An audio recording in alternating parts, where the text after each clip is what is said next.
Sometimes you go, which is going to be the volcano this week? But this week was pretty easy. And it's my old side who were humiliated once again at the MCG by Collingwood, who had come off a poor performance. Now, the contest work is what I want to highlight here. Josh Shin's got the football, coughs it up. Ollie Wines, a Brownlow medalist, has got long. A far inexperienced player to Ollie Wines.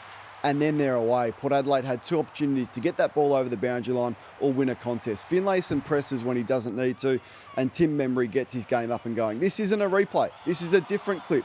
You got the ball, Logan Evans.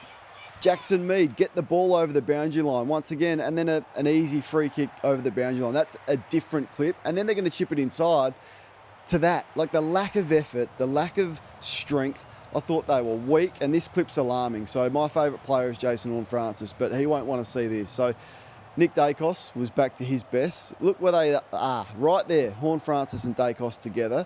Guess who's going to kick this goal? You wouldn't believe it, but Nick Dacos, who was cramping at halftime last week, bobs up inside forward 50. Horne-Francis, you see him right there at the top of 50, did not move from that position where he was side by side with Nick Dacos.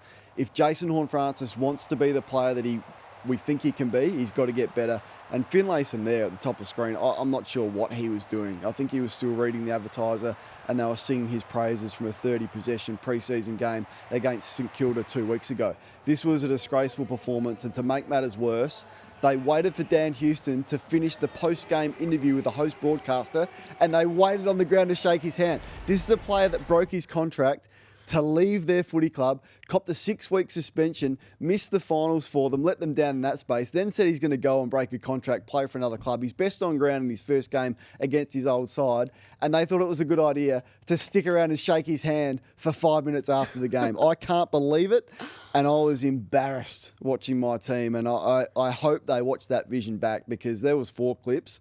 I could have shown 30. I mean, chill, boy, but is your team too nice? Is that what you're saying? Well, they were then. I mean, they've got to look at that. They look so out on their feet, and I know it's the first game, and I know Collingwood have played. They've got to look at their conditioning program, the amount of times that they lost contests. They've got to look at their strength program and what is happening in the gym, because they just looked like it was a men against boys type of situation. And then they need to look at their skill, because they turned the footy over. They couldn't cope with Collingwood's pressure. Now, granted, Collingwood were unbelievable. Like, if they bring that level of pressure like they did, they're gonna be a really good side, like we know that they can be. So you've got to give them their dues. But yeah, it was, as I said off the top, humiliating.